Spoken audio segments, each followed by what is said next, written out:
Alright guys, welcome back. I know it's been a little while since I've posted any videos, but I got a little update here, and I got some new parts coming in. So to add to the magnet supercharger delete, which I'll turn around here for you guys, which is this bad boy. Well, it's under this bad boy, and this piece, not that one, but this one. And the thing is, with taking this off, I found out, which I kind of knew as well, but it's what it is right now.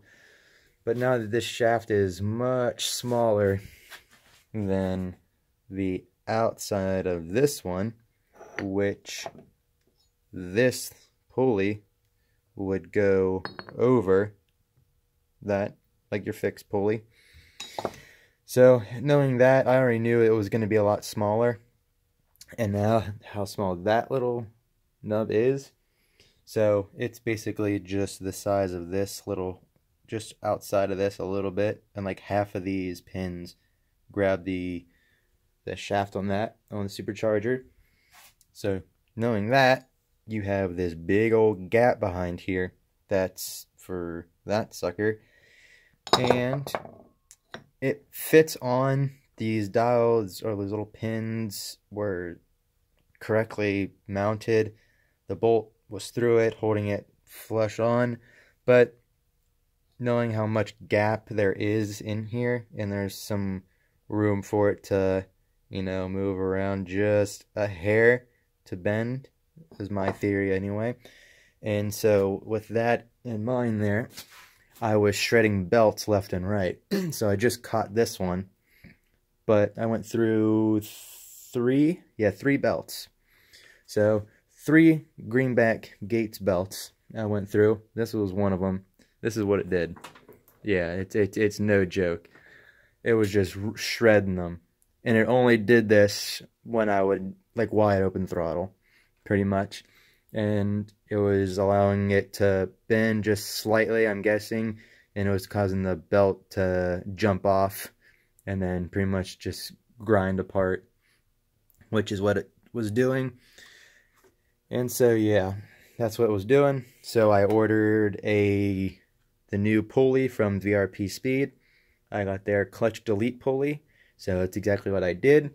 So I ordered one of those. It's the same size pulley as this. It's going to be a 74 millimeter. So I got that one, ordered that, ordered a new greenback Gates belt as well. And hopefully I'll have that in, hopefully the end of this week, honestly. That would be really nice. I'll have the belt tomorrow. But yeah, I'm going to do a little quick video on putting that in. And then, obviously, we'll be going for a drive, because I haven't driven this car in well over a month. So I'm getting a little antsy and wanting to do that. But when this thing shredded, I mean, it like threw pieces of belt everywhere through the engine bay. And it was pretty bad. So that's what it does. I mean, you can run it. It worked perfectly fine, just keeping at just regular cruising speeds. It was perfectly fine, no issues at all. But once you started getting on it, get the RPMs up, it started moving that pulley, I think, just a little bit, and then causing it to jump off, and then so on and so forth. I mean, yeah, it could have been jumping off a little bit and then grinding right against this bar for the belt rat kit. So that's what was happening.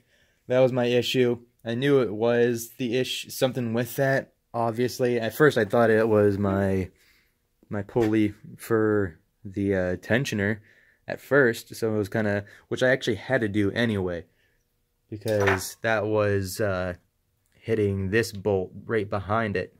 So I actually had to just take that bolt out, and I cut it in half, the head part of it. So it was too big as it was, which I was surprised that the original pulley wasn't grinding off of that, which is kind of odd to me.